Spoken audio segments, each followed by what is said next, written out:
Okay, is it visible? Totally now?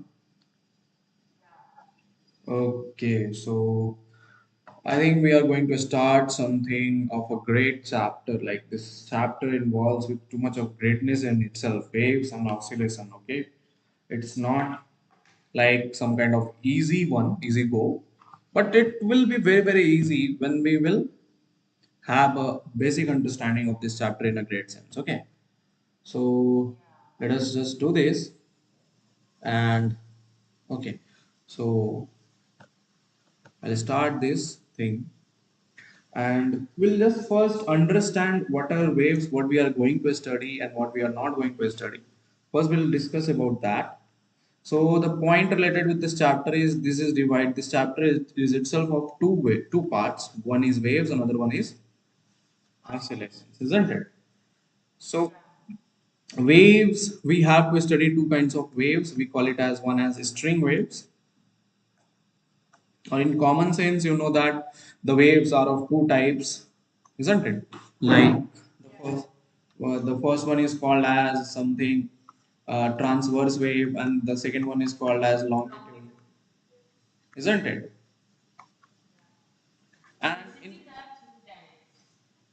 And we'll talk about that third one in the later sense. Okay, that's not even required actually.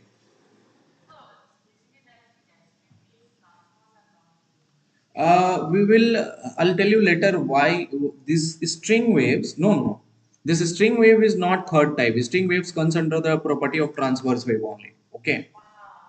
Okay. So it's not. Uh, some guys have joined online. Okay. Good evening, guys. Please study now. Don't disturb me. Okay. So we have transverse, longitudinal, and in that there are many kinds of properties of waves and all. The second kind is of oscillations.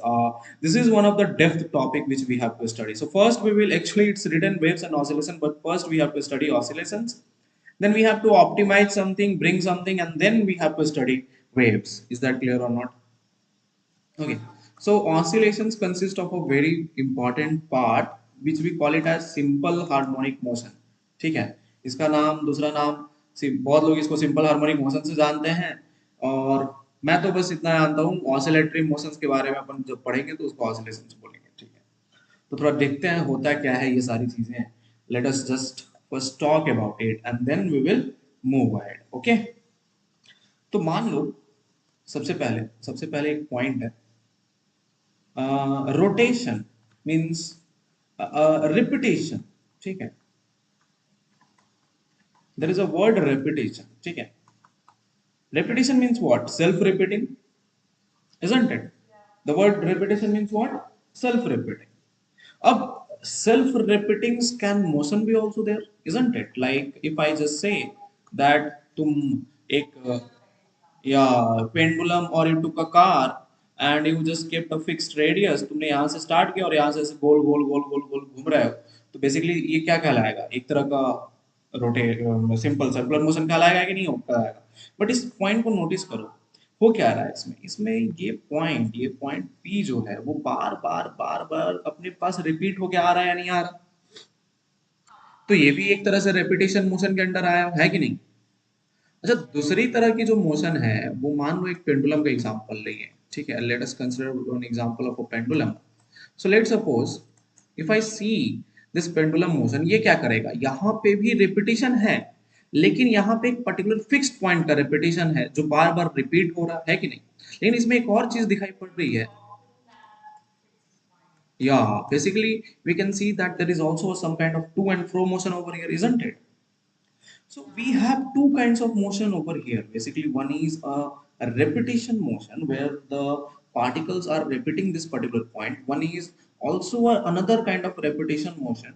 But here also there is a repetition, but with that there is a to and fro motion. Means the velocity actually inverts after traveling some time. Are you able to get me or not? Just saying. In the sense that if I go to extreme point, suddenly my velocity becomes zero. I was first going to forward direction, then I'm just moving towards the backward direction or not. So this is yeah, basically at extreme points velocity becomes zero. But over here in these kind of motions, it is we can see that there are no points where the velocities are becoming zero. Are you able to get me or not? So these two categorization, these two kinds of different kinds of categorization of waves is brought under a platform. The repetition of motions are brought under two kinds of platform, and we'll see that what are those platforms. The first platform is called as or given by a name of periodic motion. Hello guys, good evening everyone. Please study. Do not disturb me. I don't like disturbance. Okay. So one is periodic motion. If you have doubts apart from hello, you can ask me. Apart from that, nothing is acceptable. So we have, and one is periodic motion, and second one is called as oscillatory motion. Okay. Means these repetitions are of two types. One is called as periodic, another one is called as oscillatory. Okay, so let us just first talk about this. So simple से example है, अगर कभी हम periodic motion के बारे में बात करेंगे तो ठीक है, होता क्या है एक्चुअली में. So this is also a repetition motion, repeated. This is also a repeated motion in such a way, in such a way that particles self-repeat itself, self repeats a particular point. ठीक है, with constant velocity बात करेंगे, है ना. तो repeated motion ऐसा repeated motion होगा जिसमें, ठीक है, एक ऐसा रिपीटेड मोशन है जिसमें पार्टिकल क्या करेगा, सेल्फ रिपीट करेगा किसी ना किसी एक पर्टिकुलर पॉइंट को. उस तरह के मोशंस को हम क्या बोलते हैं, पीरियोडिक मोशंस कहते हैं. ठीक है. सो इसके अंदर जो बेस्ट एग्जांपल है, अगर हम ध्यान से देखें तो इसका जो दूसरा पॉइंट है कि इसका एग्जांपल क्या है कि कोई भी सर्कुलर मोशन ले लिया, ठीक है, कोई भी एनी कार और कुछ भी चल रहा है, ये सारी चीजें है ना. सो सर्कुलर मोशन का एग्जांपल एक पीरियोडिक मोशन है. ठीक है. दूसरी पॉइंट ये है कि तुम कुछ नोटिस करते हो जैसे फैन का rotation, rotation of a fan also is a kind of a circular motion. ठीक है. But that also is a self repeating function. Is that clear or not? ठीक है. तो fan is fan motion, you can say, one of my student have kept my name Anurag, and he's messaging in my chat box. So bad of you guys. Okay. So circular motion, fan motion, these all are examples of a kind of which kind of motions, periodic motion. Is that clear or not? ठीक. अब ध्यान से देखो. ठीक है. अब अगर हम ऑसिलेटरी मोशन के बारे में बात करें तो ये भी रिपीटेड मोशन है, repeated motion, but but with to and fro condition.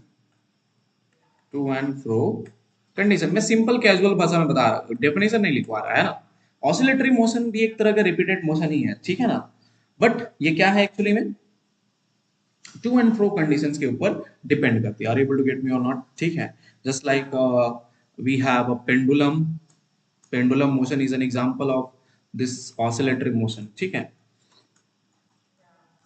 Is that clear? ठीक. So basically we can say here also there is a, since there is a self repetition, a oscillatory motion is also a kind of periodic motion. किस तरह का motion होता है?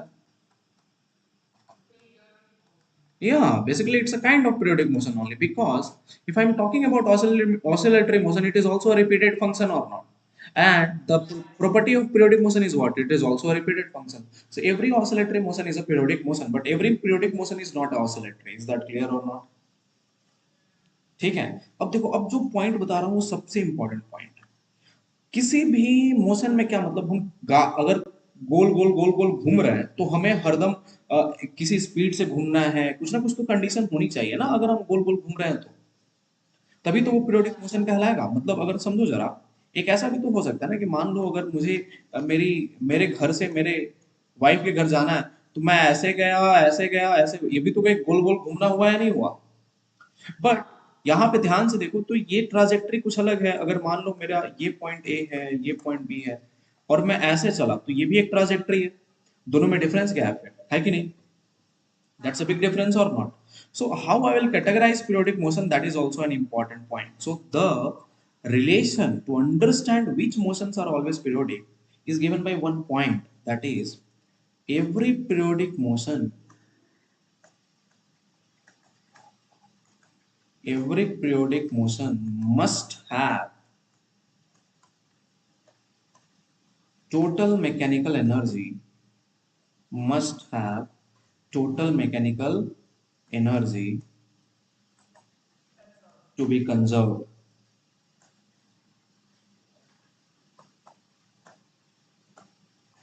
ठीक है, मतलब कोई भी पीरियोडिक मोशन हो तो उसमें टोटल मैकेनिकल एनर्जी कैसी रहनी चाहिए?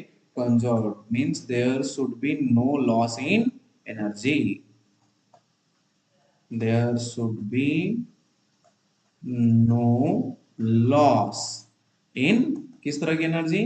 Mechanical energy. आप able to get, means sum of potential energy plus kinetic energy should always remain constant for which case? For the case of periodic motion. Is that clear or not? Is that clear? There should be no loss, no loss at all. That's why that's why the car on some kind of circular track slows down after some time, because there is a loss, and that's why we do not call it as a periodic motion. Yeah. Okay. So as we told, oscillatory is also a kind of periodic, but then there comes one property that all the oscillatories will not be periodic. Only those oscillatory motion. I'll tell you. I'll tell you. Oscillatory motion where there is zero loss of energy. Okay. Every oscillatory is also not a periodic. Remember that. Is that clear or not? So only those oscillatory motions where there is a zero loss of energy are going to be called as periodic. Is that clear or not? ठीक है, तो हर oscillatory को हम periodic नहीं बोल देंगे। हर oscillatory actually में काइंड ऑफ पीरियोडिक होता है, but every we can't say that every every oscillatory can also be periodic in nature. जैसे अभी बताया, अगर मान लो एक पेंडुलम है, पेंडुलम को अगर पानी में डाल दिया तो ये धीरे धीरे स्लो होगा या नहीं होगा? तो उस तरह के जब मोशंस कंसीडर हम करेंगे तो वो क्या है, उसमें क्या दिक्कत आ रही है कि वो धीरे धीरे स्लो हो रहा है। ठीक है, तो उस तरह का पीरियोडिक मोशन हम ऑसिलेटरी नहीं मानेंगे। Is that clear? मतलब हम एक कंडीशन माने हुए हैं कि अगर ऑसिलेटरी है तो टोटल एनर्जी हरदम कैसी रहनी चाहिए? सेम। Is that clear? और ऑसिलेटरी भी पीरियोडिक का नेचर है। किस चीज का नेचर है बेटा? पीरियोडिक का। Is that clear? See, so the question arises that then if there are oscillatory motions, what is actually mean by oscillatory? We will categorize that. Okay. तो एक स्टेटमेंट बोलता है, ध्यान से लिखा जाता है, बोलता है कि many motions in the universe are periodic in nature. बहुत सारे मोशंस जो होते हैं यूनिवर्स के, many motions in universe are periodic. बहुत सारे मोशंस जो भी यूनिवर्स के होते हैं वो कैसे नेचर के होते हैं? पीरियोडिक नेचर के होते हैं। पहली बात तो ये है, ठीक है, मतलब they repeat themselves after regular intervals, we know that. They repeat themselves after regular intervals. मेरी बातें समझ में आ रही है ना? ठीक है guys on YouTube, is it correct? Is this, are you guys feeling comfortable ना? If you have any doubt you just ask me. Okay, तो अब बोल रहा है कि अगर सारे मोशंस पीरियोडिक ही हो रहे हैं, सारे मोशंस पीरियोडिक हैं, तो सेल्फ रिपीट कर रहा है, तो हम एक्चुअली में किसको कंसिडर करेंगे? ठीक है, हम किस चीज को कंसिडर करेंगे कि वो ऑसिलेटरी कहलाए? तो सबने मिलकर डेफिनेशन बनाया कि एसएचएम वो एक मोशन है, simple harmonic motion is that most simplest oscillatory motion ठीक है, बोल सकते हैं इसको, या मोस्ट सिंपलेस्ट पीरियोडिक मोशन बोल सकते हैं, है ना। तो मैं बताऊंगा क्यों इसको मोस्ट सिंपलेस्ट कहा गया है ना बाद में। इसका क्या नाम दिया गया कि this is the most simplest periodic motion. Many kind of periodic motions can be there. The rotational, circular motion, then the rotation of a fan, everything is there. But the most simplest periodic motion is going to be called as SSM. क्या नाम है उसका? या ठीक है, जिसके अंदर where the particle oscillates between two spatial, मैं अच्छे से लिखवा दे रहा हूँ थोड़ा सा क्योंकि थोड़ा अच्छे से लिखने में मजा आता है। Two spatial positions, spatial spatial, ठीक है, हाँ, two spatial positions for the indefinite period of time. Remember that this line which I am going to write, this is the most important thing, for the indefinite period of time, ठीक है। हम सोचते हैं ना कि pendulum धीरे धीरे धीरे धीरे स्लो हो जाना चाहिए, लेकिन in reality it should not get slow, slow होना नहीं चाहिए। मेरी बात समझ में आ रही है नहीं आ रही है? So for the indefinite period of time with no loss in mechanical energy,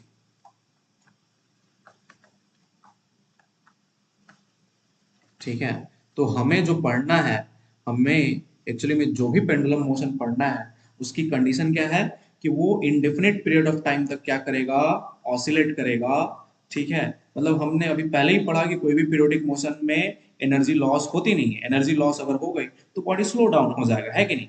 तो इसीलिए हमने जो भी अभी हम पढ़ने वाले हैं उसमें जो पूरी कंडीशन दी गई है कि तुम्हारा जो कंडीशन है कि कभी भी तुम्हारा बॉडी रुकेगा ही नहीं, वो इंडेफिनिट पीरियड ऑफ टाइम तक चलते रहेगा चलते रहेगा चलते रहेगा, such that there should be no loss in the mechanical energy, and then we call that kind of motion as simple harmonic motion. मेरी बात समझ में आई या नहीं है?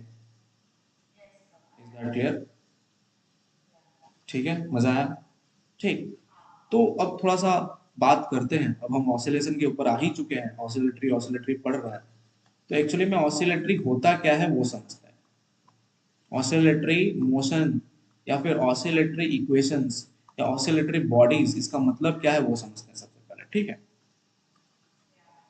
अच्छा ध्यान से देखो, अगर ऑसिलेटरी करना है, अगर मान लो एक ब्लॉक है, उसको ग्राउंड पे रख दिया है ना, उसके ऊपर बेटा फोर्स लगा दी, मान लो ये यहाँ तक जा सकता है, इन दोनों दीवारों के बीच में जा सकता है, और यहाँ पे एक फोर्स हमने लगा दी, ठीक। अच्छा, इस बॉडी को अगर ऑसिलेट करना है, मतलब ये बॉडी पहले आगे जाएगा फिर पीछे आना चाहिए या नहीं आना चाहिए? इसका मतलब अगर बॉडी के ऊपर कोई ना कोई रेस्टोरिंग फोर्स प्रेजेंट है तभी तो वो बॉडी पीछे आ पाएगी। तो ऑसिलेटरी मोशन की सबसे इंपॉर्टेंट प्रॉपर्टी होती है कि बॉडी के ऊपर एक रीस्टोरिंग फोर्स हरदम काम कर रहा होता है। क्या काम करता है? any particle which is projected with any kind of velocity must be acted by a restoring force to cause an oscillatory motion, and then we define the condition for the what. Yes, I'm going to tell you, then the question arises, we'll talk about that. I'm just going to give you that definition only, that what can be that restoring force. Okay, so let us suppose I kept one block. This is my block kept on the ground, and then I made it to have some kind of force in the forward direction. I means I just pulled it by some kind of force. Is that clear? Then the condition is, if this body wants to oscillate, then it must be acted by which kind of a force? A restoring force of some nature, of some magnitude, and that will try to pull this block back. Is that clear? And then only the body will start to oscillate. Means both of the forces are necessary to be present, but the most important condition is this must have a restoring force. Is that clear or not? ठीक है। तो question आता है कि sir ये restoring force होगा क्या? तो बस ध्यान से देखो, बोला गया कि if the particle is free to move on x-axis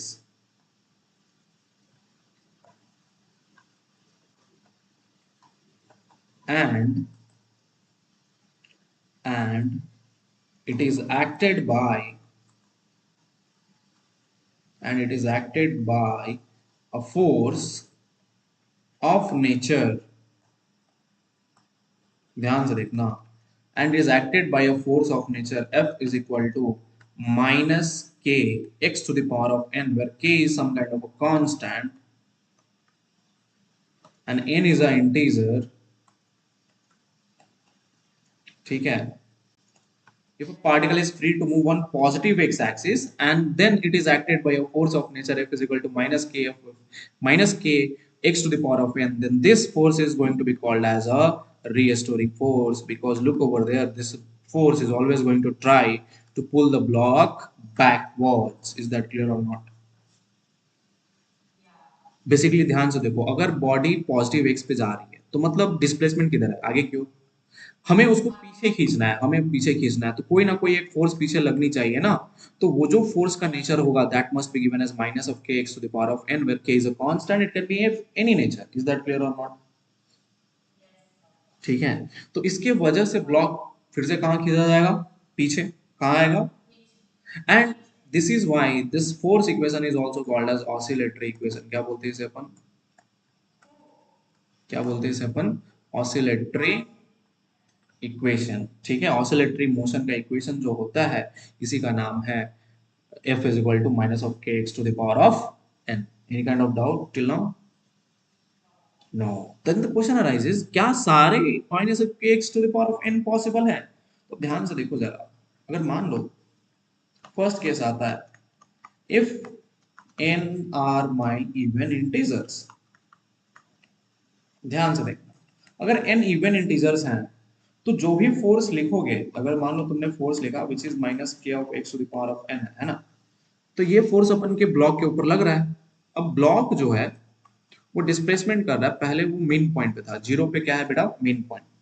तो अगर मान लो राइट के तरफ गया तो जो डिस्प्लेसमेंट होगी वो कैसी रहेगी, पॉजिटिव रहेगी, और फोर्स कैसा रहेगा, negative. Are able to get me और नॉट? लेकिन अगर या restoring force, I'm just referring to restoring, fr I'm referring, is that clear or not?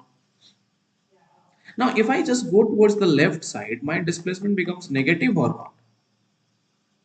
Now if it is an even integer, if it is which kind of integer, even integer, then let's suppose if I just take, let's suppose if n is equal to क्या है मेरा 2 है, n की value कितनी है, तो अगर मान लो डिस्प्लेसमेंट की वैल्यू +2 है तो f is very very good, it is -2 something like -4 के 2 स्क्वायर हो जाएगा, है ना.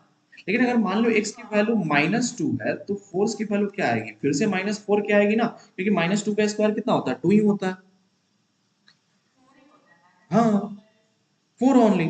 सो this will also come as -4 k और नॉट. इसका मतलब क्या हुआ कि अगर आगे चल रहे हैं तो फोर्स पीछे लग रहा था, पीछे चल रहे हैं तो फोर्स फिर भी कहाँ लग रहा है, पीछे ही लग रहा है, फोर्स की वैल्यू तो नेगेटिव है. Are you able to get me और not?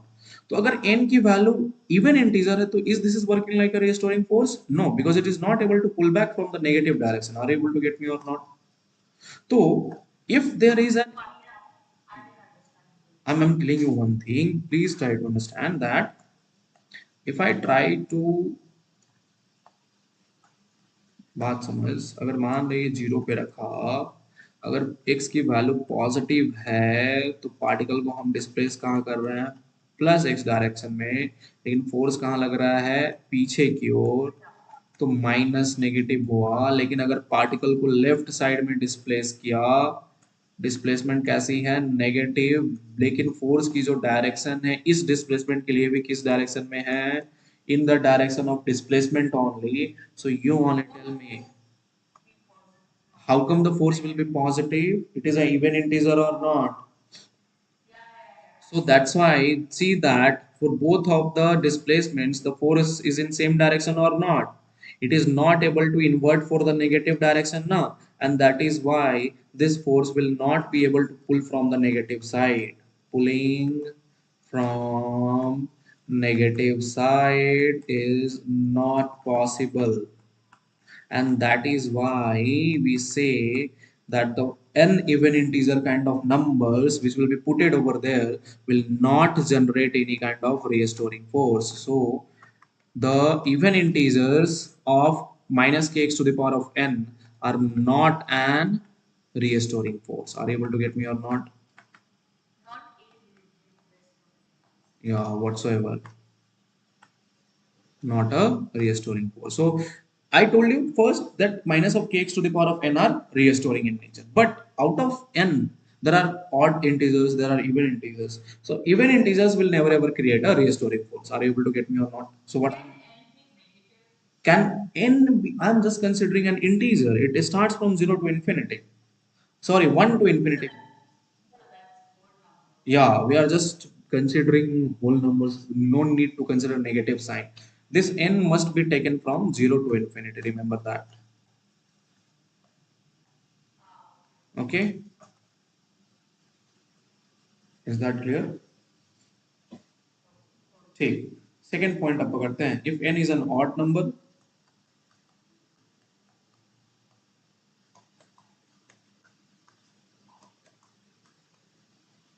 n is a positive odd integer. That means f is equal to minus of kxn. ध्यान से देखना जरा. जैसे मान लो अगर मैंने n की वैल्यू 3 रख ली. कितनी रख ली? 3. और डिस्प्लेसमेंट मैंने किया x इज इक्वल टू पहले प्लस 2 पे, तो क्या आएगा? 3 cube means minus f is equal to will come as minus of k 2 cube basically. ठीक है, which is almost 8, so minus 8k. Are you able to get me or not? But if I take x is equal to minus 2 itself, then it becomes what? F is equal to minus of k into minus 2 ka cube, which comes as minus 8. Then it becomes plus 8k or not? It becomes how much? Plus 8k. इसका मतलब क्या हुआ? अगर मान लो block है. Hello, can you hear me? Okay, so let us see. Let's suppose if I have the block over here, and if it is displaced towards right, then the force is acting towards negative side. Look over there. Displacement is towards right, force is negative.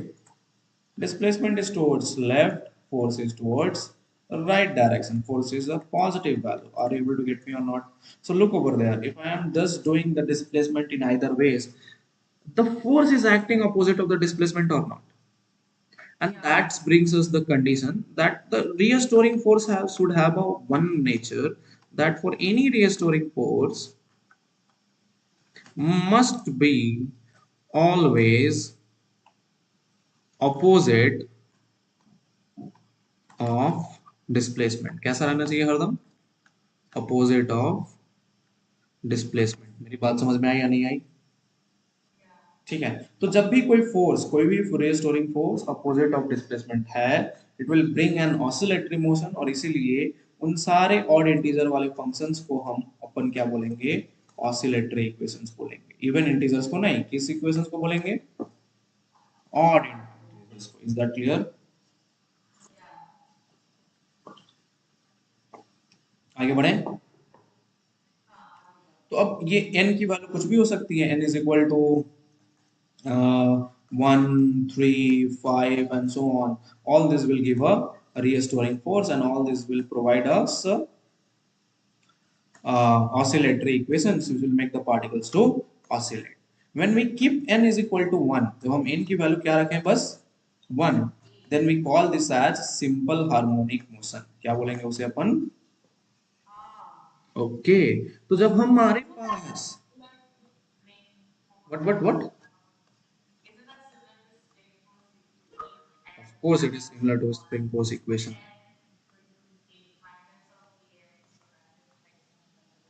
Yeah, so we'll talk about that, why it is f is equal to minus of kx or something like that. So for any kind of simple harmonic motion, the restoring means the condition is if a body is acted by a restoring force of f is equal to minus of kx,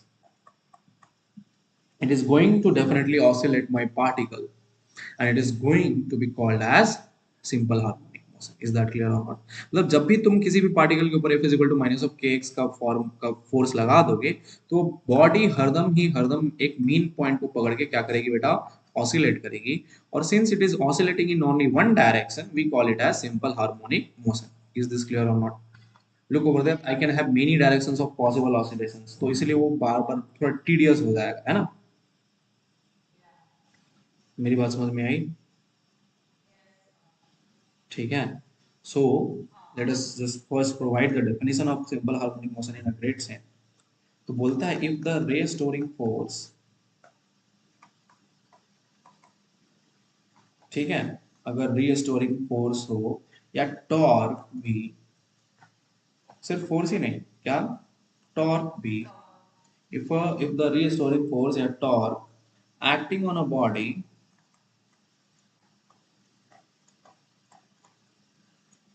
acting on a body in oscillatory motion,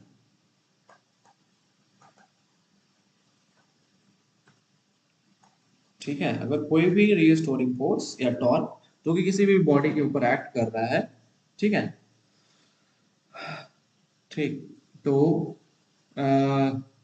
acting on a body in oscillatory motion is directly proportional, तो इसको English में लिख देते हैं, थोड़ा अच्छा लग रहा है, डायरेक्टली प्रोपोर्शनल, मजा आ रहा है इंग्लिश लिखने में, है ना? Directly proportional to the displacement of the particle,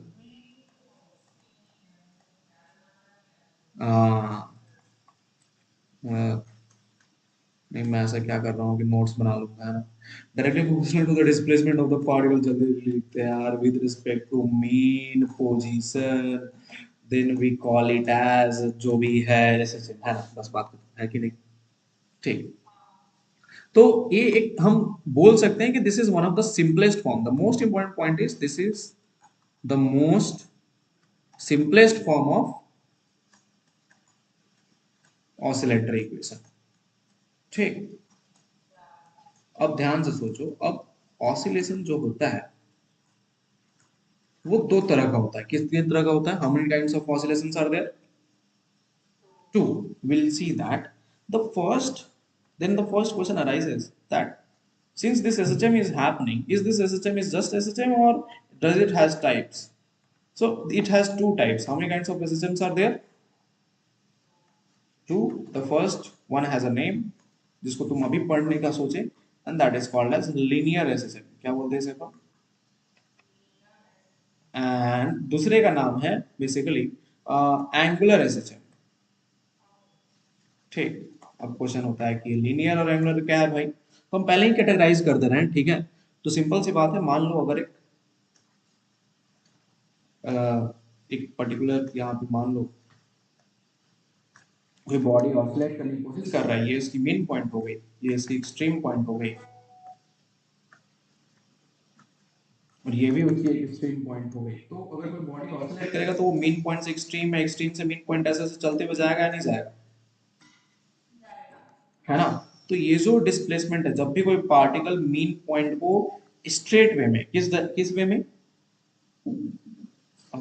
किस वे में, स्ट्रेट वे में, if the particle self repeats the mean point with respect in such a way, with respect to time in such a way that it only oscillates on the straight line, then we call it as linear SHM। क्या बोलेंगे उसे अपन? जैसे एक example क्या, एक spring लिया, उसके साथ एक ब्लॉक को अटैच किया और ऐसे छोड़ के खींच के छोड़ दिया। No, we'll come on that. I'll tell you one. Right now only you are going to get the answers. अब लीनियर एसिज्म का तो डेफिनेशन सिंपल सा है, एंगुलर एसिज्म का थोड़ा डेफिनेशन लिखते हैं। ये बोलता है कि when a body is free to rotate about a given axis,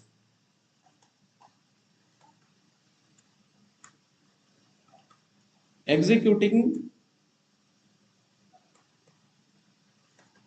oscillation is called as angular एसिज्म। अगर कोई भी बॉडी, जैसे मान लो तुमने अभी एग्जांपल लिया कि सर एक पेंडुलम का एग्जांपल लो तो जरा, तो मैंने लिया पेंडुलम का एग्जांपल, देख, अब जैसे ही इस पेंडुलम के बारे में सोचूंगा, ध्यान से देख, जब ये पेंडुलम ऑसिलेट करेगा क्या करेगा? अगर ये पेंडुलम क्या किया, ऑसिलेट किया, तो जब भी ये पेंडुलम ऑसिलेट करेगा तो ध्यान से देखो इस पर्टिकुलर पॉइंट, ये जो टॉप मोस्ट पॉइंट है, उस पॉइंट को एक एक्सिस की तरफ मान के ऑसिलेट करेगा ना। यस। सो अगर उसने इस पॉइंट को एक्सिस की तरफ मान के ऑसिलेट किया तो बेसिकली क्या क्या इसका मतलब क्या हुआ कि it is always self repeating through this axis of motion और नॉट। तब अगर जब भी कोई एक ऐसा ऑसिलेशन हो जिसके अंदर एक्सिस को मान के हम सेल्फ रिपीट कर रहे होते हैं, then we call that kind of motion as angular SHM. क्या बोलेंगे उसे अपन? SHM. So motion of a pendulum is going to be an example of angular SHM. Okay. Hmm. Is that clear? Can we move ahead? Okay. So let us move ahead. And now the most important things start. ये SHM है क्या? So give the heading, and from here the bookish knowledge stop. Bookish knowledge stops, and the god starts to rock. Analysis of, yeah, simple harmonic motion. अभी अब chapter actually में start हुआ, इतना दूर तो बस बेसिक फंडामेंटल क्लियर हुआ। अब एक्चुअली में चैप्टर को अब हम क्या कर रहे हैं, स्टार्ट। एनालिसिस, क्या बोला गया? एनालिसिस ऑफ सिंपल हार्मोनिक होता क्या है एक्चुअली। चलो आगे बढ़े। ठीक, तो ध्यान से देखो होता क्या है। मान लो, अच्छे से समझते हैं थोड़ा, मतलब इसमें थोड़ा सा बहुत अच्छी अच्छी कॉन्सेप्ट है, छोटी छोटी माइन्यूट माइन्यूट सी कॉन्सेप्ट, लेकिन बहुत इंपॉर्टेंट इंपॉर्टेंट थिंग्स हैं। मान लो किसी बॉडी को यहाँ पे रख दिया है ना, ये बॉडी को यहाँ पे रखा है, एक ब्लॉक को रखा। ब्लॉक कैसा है, यहाँ पे इक्विलिब्रियम पोजीशन पे है। किस पोजीशन पे है? ठीक। अब मैंने ब्लॉक के ऊपर लगाई है फोर्स, क्या लगा दी? ठीक। जब फोर्स लगाऊंगा तो बॉडी मूव करेगा। ठीक। बॉडी कहीं दूर गया, मतलब अब ध्यान से सोचो, बॉडी कहीं दूर जाएगा है ना। बॉडी पहले यहाँ पे आएगा, मान लो किसी पॉइंट पे दूर जाने के बाद फोर्स तुरंत लगाया और तुरंत हटा भी दिया। मैंने क्या किया, फोर्स अप्लाई किया।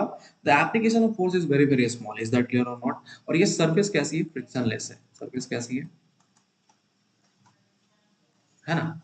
तो होगा क्या, अगर तुम इसको एक रीस्टोरिंग फोर्स के साथ अटैच कर दोगे, मतलब एक पीछे खींचने वाले फोर्स के साथ, तो बॉडी क्या करेगी, कुछ दूर तक जाएगी, मान लो यहाँ तक आई, यहाँ पे इसकी वेलोसिटी जीरो हो जाएगी और फिर पीछे ये मुड़ेगी या नहीं मुड़ेगी? मुड़ेगी।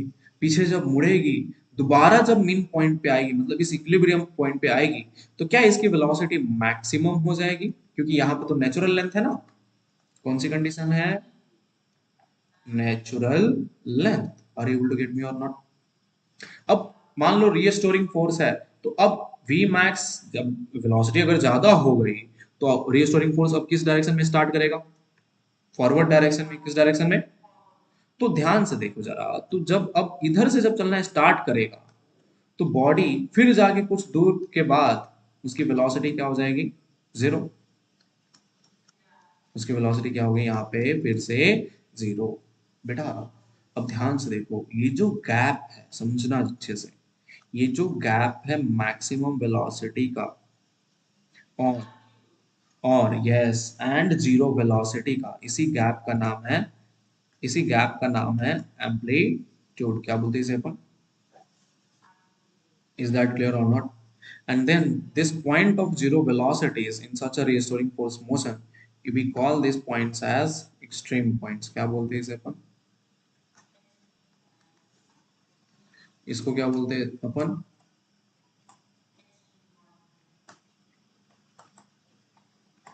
Is that clear or not?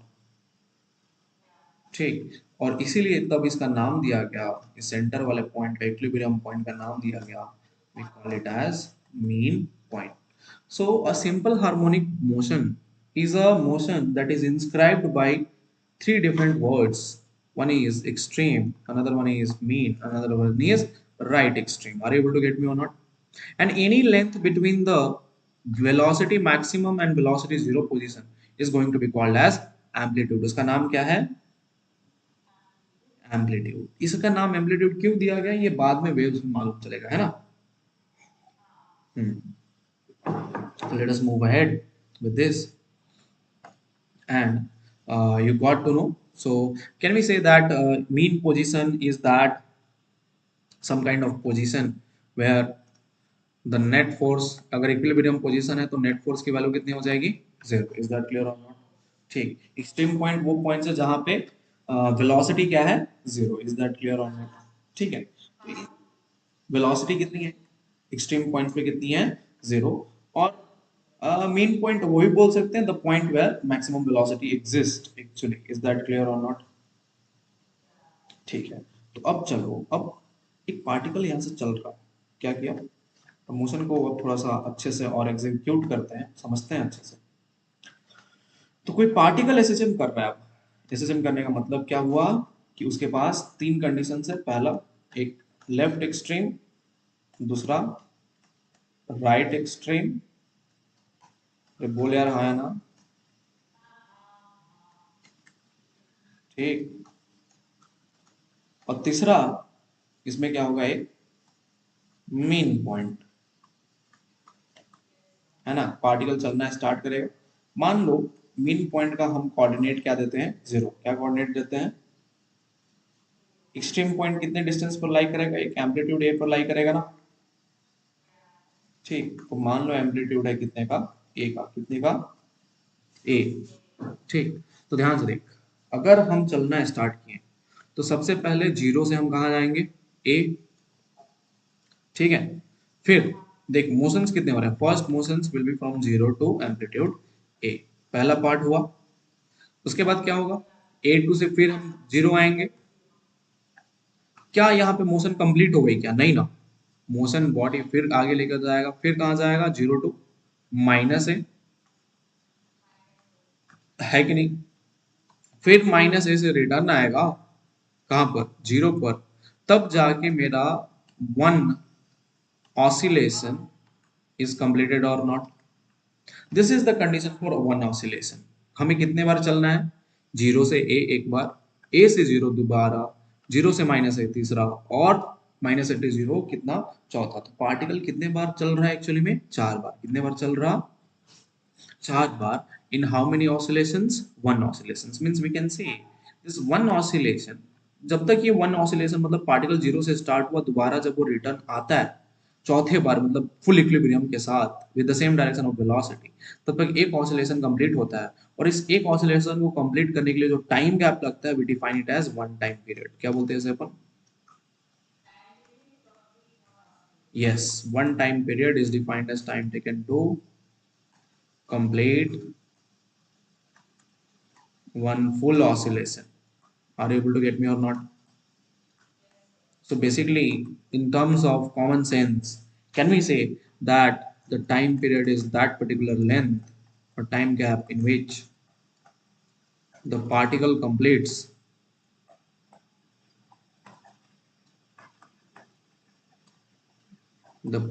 basically completes how much of amplitude? 1, 2, 3, 4. Completes 4 times amplitude of the SHM or not? Are you able to get me? So one time period is that particular time in which the particle actually completes how much of the motion? 4 times of the amplitude of motion. Is that clear? मेरी बात समझ में आ रही है ना? सब चीजें समझ में आ रही हैं या नहीं समझ में आ रही है? फिर से बोल. ठीक है, चल आगे बढ़ते हैं. ध्यान से देखा जाए तो वो क्या रहा है एसएसएम में. अब हम उसके बारे में बात करेंगे. तो कोई मान लो कोई एक एसएसएम हो रहा है for any kind of SSM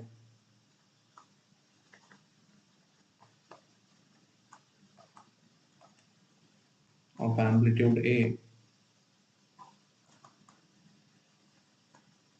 for any kind of SHM of amplitude how much? A. Let's talk about that. Now the talk actually started. That means ठीक है, इसका मतलब क्या हुआ, एक मेन पॉइंट ड्रॉ कर ले, एक एक्सट्रीम पॉइंट जिसकी कोऑर्डिनेट होगी +a, और इधर क्या होगी कोऑर्डिनेट माइनस। एक्सट्रीम पॉइंट का कोऑर्डिनेट क्या होगा, plus of amplitude and minus of amplitude और नॉट। यस, एंड यहाँ पे हमें मालूम है कि वेलोसिटी क्या होने वाली है, जीरो। यहाँ पे भी वेलोसिटी क्या होने वाली है, zero. Is that clear or not? तो मान लो कोई एक पार्टिकल है बीच से स्टार्ट, मतलब जो ब्लॉक है, ये एक्चुअली एसएचएम कंडीशन था। ये क्या चीज का कंडीशन है, एसएचएम ऑफ एम्पलीट्यूड है। Are able to get me और not?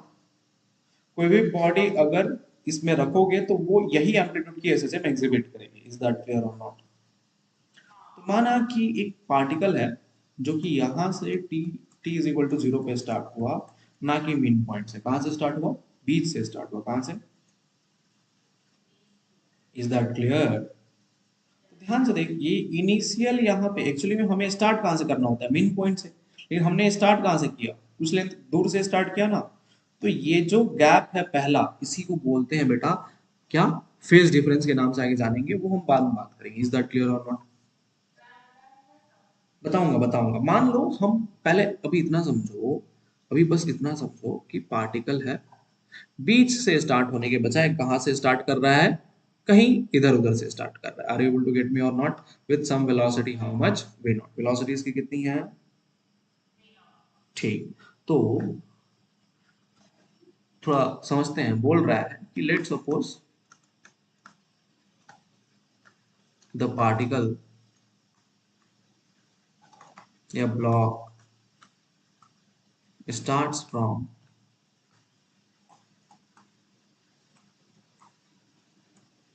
x naught distance at t is equal to 0 from main point, है ना? ठीक है, मेरी बात समझ में आ रही है? मान लो x नॉट डिस्टेंस से स्टार्ट हुआ from little bit away from the main point. ध्यान से देख, अगर ये पार्टिकल के पास वेलोसिटी होगी और इसके ऊपर रीस्टोरिंग फोर्स लग रहा है, कौन सा फोर्स लग रहा है, हमें मालूम है ना, रीस्टोरिंग फोर्स तो हरदम लगेगा ना। ठीक, तो वो रीस्टोरिंग फोर्स इसको क्या करेगा, स्टॉप करने की कोशिश करेगा। मान लो उसकी वैल्यू कितनी है, माइनस ऑफ के एक्स। कितनी है? तो can I just say f is equal to minus of kx, then the retardation in the backward direction that must be equal to mass into acceleration a, or that must be equal to how much, minus of k into x.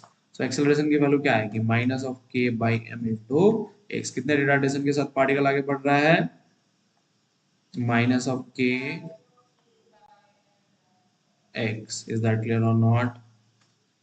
Not mine x, whose x, physics x, heard or not? Is that clear? Okay, so can we move ahead? Yeah, please write it.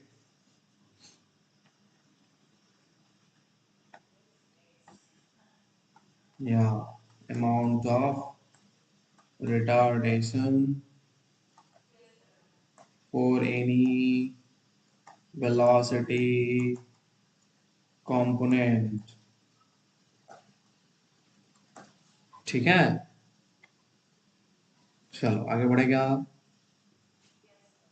चलो, तो acceleration जो लगता है that is equal to minus of k by m into x. अब इन्होंने सोचा ये के बाई एम है क्या चीज, इसको बोला गया, इसका नाम दिया गया। इन waves you will get to know that how it comes as k by m। उसका नाम दिया गया ओमेगा स्क्वायर। अपन ने इसका क्या नाम दिया, omega square. And we told that omega square is exactly equal to k by m। इसका नाम क्यों पड़ा, इसके पीछे बहुत बड़ी कॉन्सेप्ट है, ठीक है। बट अभी बस मान लेते हैं, मान लेते हैं, क्योंकि इसके बारे में अपन डिस्कस करेंगे, बहुत डेप्थ में डिस्कस करेंगे। Is that clear or not? तो अगर मान लो, no, it will be never ever negative. If you put negative over there, that's an imaginary root or not. So just I'm considering acceleration is equal to minus of omega square x। बोल यार हाँ। ठीक, अब ध्यान से देख, ये जो एक्सेलरेशन है, इसकी एक्सेलरेशन, ये जो रिटार्डेशन जो लग रही है, this retardation will change my velocity v naught to some another velocity. Yes. So here we can see that as I'm changing my path, the velocity is changing. So look over there. Velocity is dependent upon path or not. अगर velocity path के ऊपर depend कर जाए, the velocity gets dependent upon path, then the acceleration has equation what? V dv by dx is exactly equal to minus of omega square x. बोल यार है ना? ध्यान से देख जरा, अगर मान लो इसको इंटीग्रेट किया, क्या किया? इंटीग्रेट, तो सॉरी इस dx को इधर भेज दें, पहले पहले भेज देते हैं, तो इक्वेशन क्या आएगा? चच्चा बच्चा is equal to minus of omega square X into dx. Is that clear or not? Now just try to integrate it. ठीक, just try to integrate it. Minus बाहर निकाल दे, है ना? अब देख, हमारे पास पहले वेलोसिटी कितनी थी? V naught. कितनी थी बेटा? एक्सट्रीम पोजीशन पे जाते जाते वेलोसिटी कितनी हो जाएगी? जीरो. कितनी हो जाएगी? तो पहले है वेलोसिटी वी नॉट, बाद में क्या हो जा रही है? जीरो. पहले वेलोसिटी वी नॉट कितने डिस्टेंस पर है? एक्स नॉट डिस्टेंस पर ना, और बाद में एम्पलीट्यूड ए पे कितनी हो जा रही है? Velocity zero. तो इंटीग्रेशन की लिमिट्स यही होगी ना. अब क्या होगा? वी डीवी का integration v square by two. क्या आया? V square by two. Formula तुम्हें रट्टा मारना है कैसा मैंने लिखा, and that is equal to minus omega square x dx का integration x square by 2 from x naught to capital A. Are you able to get me? देख equation आया, माइनस जीरो पुट करेंगे तो जीरो हो जाएगा, फिर क्या आएगा? Minus v naught square by two is exactly equal to minus omega square. ये x की जगह टू टू कैंसिल कर देना, इतना क्यों चोचले पालना है? टू टू कैंसिल ही मार देते हैं.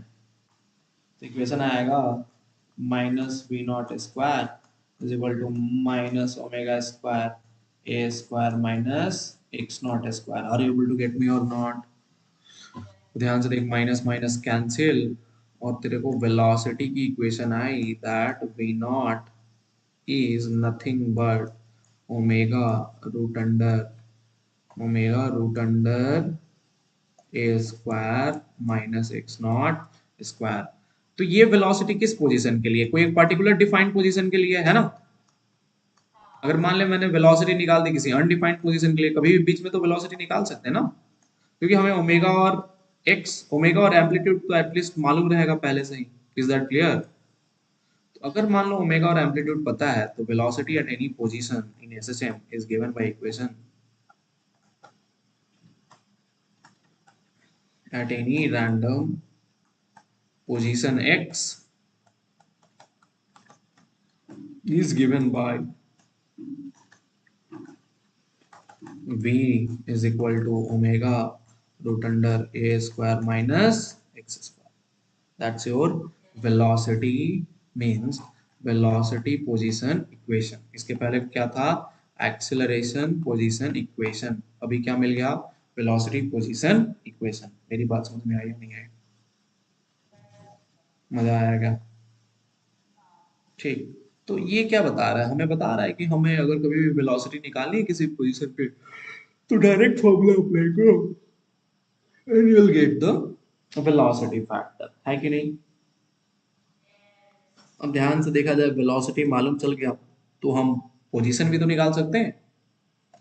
अगर पार्टिकल यहाँ पे बार बार घूमेगा इधर उधर, मतलब मान लो इधर उधर घूम रहा है, तो हमें क्या पता कि पार्टिकल की पोजीशन क्या है कुछ टाइम बाद, है ना?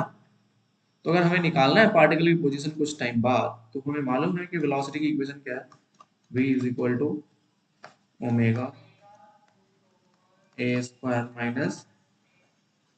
अब हम अगर हमें निकालना है कि पार्टिकल कितने टाइम बाद कुछ है, तो वेलोसिटी हमें मालूम है ना, it is variable by displacement. We know that we can appear from dx by dt or not.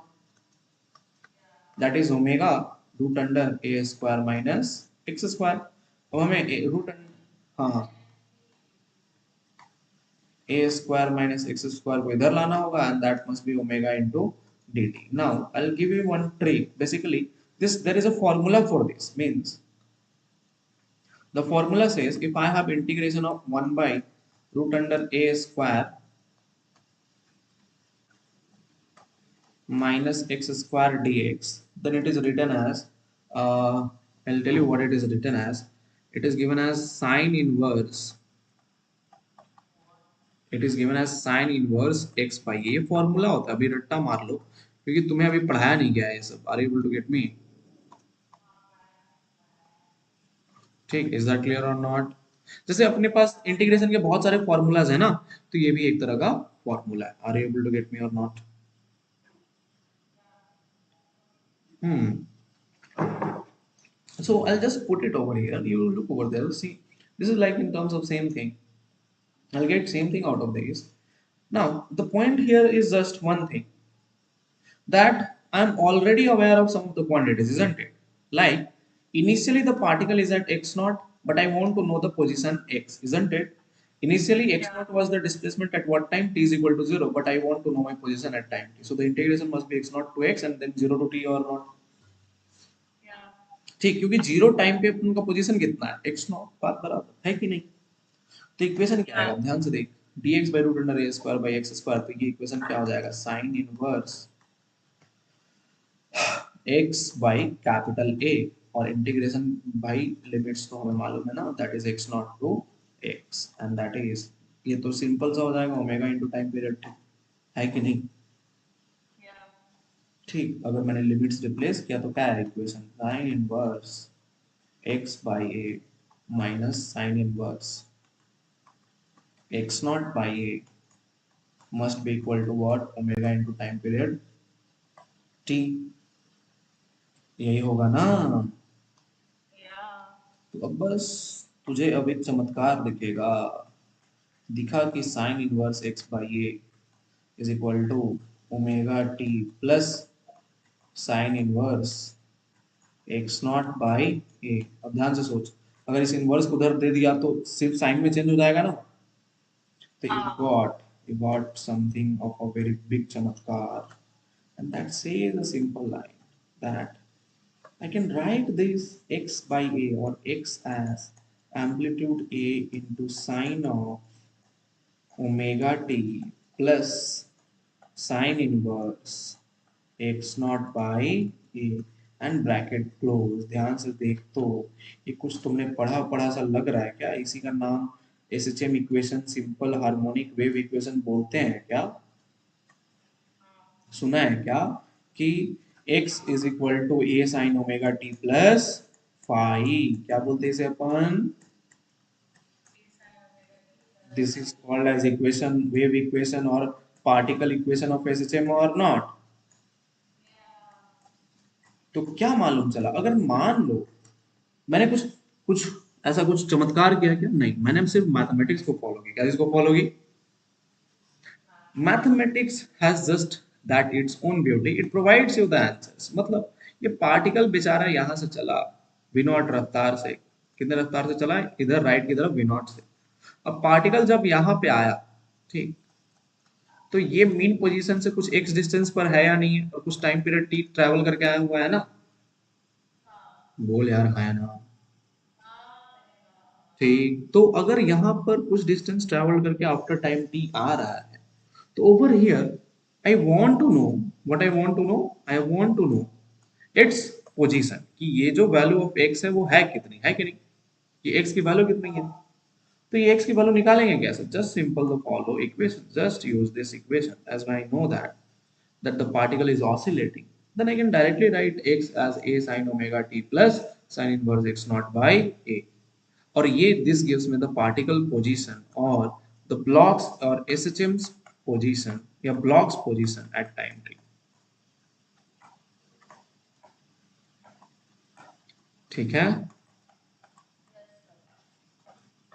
at time t. अच्छा, ध्यान से देखो, ये sine inverse x not by A है क्या चीज? सिंपल सी बात है कि ध्यान से देखना, हम मीन पॉइंट से तो स्टार्ट नहीं किए ना, हमारे पास इनिशियल गैप है या नहीं है t इज इक्वल टू 0 पर. तो ये गैप को बेसिकली हमें पीछे लाना होगा या नहीं लाना होगा? तो सिंपल सी बात है, अगर हमारे पास पहले से ही कुछ ना कुछ मोशन मौजूद है, तो वो मोशन को हमें फाइनल एक्स के इक्वेशन में ऐड करना चाहिए या नहीं करना चाहिए? So this phi actually tells about the initial path difference. Phi क्या चीज के बारे में बताता है? Initial path difference. Are you able to get me और नॉट? ठीक, जिसकी वैल्यू क्या चीज के बराबर है? Sine inverse x naught by a, where x naught is what? Displacement of particle, और डिस्प्लेसमेंट और स्टार्टिंग, कुछ और लिख लेते हैं अच्छा सा, starting,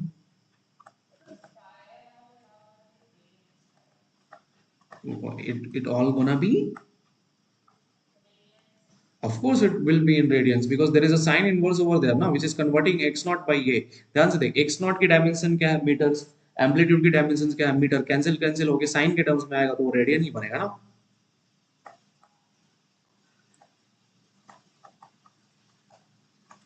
at t is equal to 0। are you able to get me or not? मेरी बात समझ में आई क्या? अगर मान ले, अगर तू सेंटर से स्टार्ट कर दी, अगर मतलब सीधा मेन पॉइंट से स्टार्ट करेगी, तो एक्स नॉट की वैल्यू क्या हो जाएगी? 0। हो गया नहीं होगी? सो if I if we start the motion from main point, then x not की वैल्यू क्या हो जाएगी बेटा? 0। अगर x नॉट की वैल्यू 0 हो गई तो SHM इक्वेशन क्या आएगा? x is equal to a sine omega t, क्योंकि sine inverse x naught by a is almost similar to 0 for x naught is equal to 0। are you able to get me or not? तो पढ़ा है नहीं पढ़ा इसको? ठीक, तो इसीलिए बोला गया, since phi is measured in terms of radians all the time, इसीलिए इसका दूसरा नाम दिया गया इनिशियल फेज कांस्टेंट। क्या बोलते हैं इसे अपन? ठीक, अब ध्यान से देख जरा, ये पूरा का पूरा टर्म में से सिर्फ ओमेगा टी बच जा रहा है ना, अगर एक्स नॉट की वैल्यू 0 है तो। इसीलिए बोला गया ओमेगा टी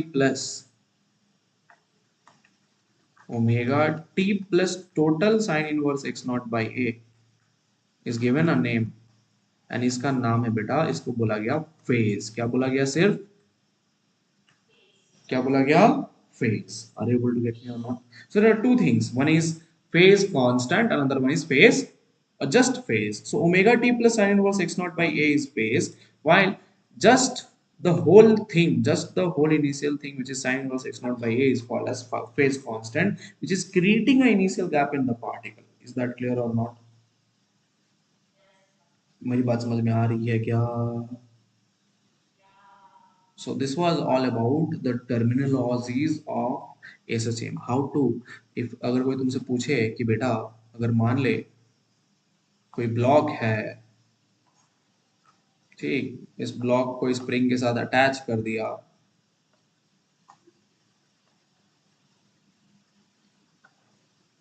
ठीक है, ये ब्लॉक घूम रहा है, ठीक, इसके साथ पहले क्या अटैच किया? स्प्रिंग। एक्चुअली स्प्रिंग में लगाने का कुछ फायदा नहीं है, ठीक है ना, ठीक, और ये सरफेस फ्रिक्शनलेस है, ये ब्लॉक के मास m है, फिर फोर्स लगा दी बेटा, फोर्स लगा के इसको ऑसिलेट करा है, यहाँ पे इसका मीन पॉइंट है, जब ऑसिलेट करेगा तो कुछ ना कुछ एक एक्सट्रीम पॉइंट पे जाएगा। मान ले उसकी लेंथ है वो एम्पलीट्यूड ए है, ठीक है, प्लस ए हो गया, पीछे कॉम्प्रेस होगा एक लेंथ तक, तो वो क्या कहलाएगा? माइनस ए। अगर मान ले इसी मीन पॉइंट से ये पोजीशन स्टार्ट किया, तो कहीं भी किसी पॉइंट पे अगर वेलोसिटी पता करनी है, जैसे यहाँ पे velocity I want to find out which is located at a distance x from here, then the velocity over there will be given as omega, the frequency of oscillation, या फिर ओमेगा जो भी root under K by M बोल सकते हैं, A square X square, omega is what? root under k by m also, isn't it? So the total equation changes to k by m a square minus x square। These are the things which we are aware of। are you able to get me or not? And then since this particle is over here after time t, ठीक है, कुछ time बाद यहाँ पे मौजूद है ना, तो the position at time t is given by equation x at t is given as a sine omega t plus sin inverse x not by a अगर पार्टिकल मीन पोजीशन से स्टार्ट नहीं होता है तो are able to get me और not. So look over here. This is a velocity equation in terms of position. This is the position equation in terms of time. मैंने तुम्हें बताया था ना कि जो काइनेमेटिक्स पढ़ते हैं उसमें 6 तरह की इक्वेशंस है. कितने तरह की इक्वेशंस है? 6. First one is position dependent upon time, then velocity dependent upon time, then acceleration dependent upon time, then velocity dependent upon position, acceleration dependent upon position and acceleration dependent upon velocity. तो इन सब में से हमारे पास कितनी चीजें पढ़ ली अपन ने? ये पढ़ लिया, ये पढ़ लिया और लास्ट में ये पढ़ लिया. अभी कितने इक्वेशंस बचे हुए हैं? 3. कितने इक्वेशंस बचे हुए हैं? 3. तो इनकी स्टडीज अपन अब कब करने वाले हैं? कल. Is that clear or not? ठीक है. This was all about your basics of starting of SHM. ठीक है. अपने बहुत सारी चीजें आज की है ना. इसको ध्यान से देखना, अच्छे से पढ़ना. बहुत सारी चीजें इसमें मैंने टू द पॉइंट बताई हैं. So it will get a clear idea how to do the thing. So tomorrow we'll talk about these other 3 equations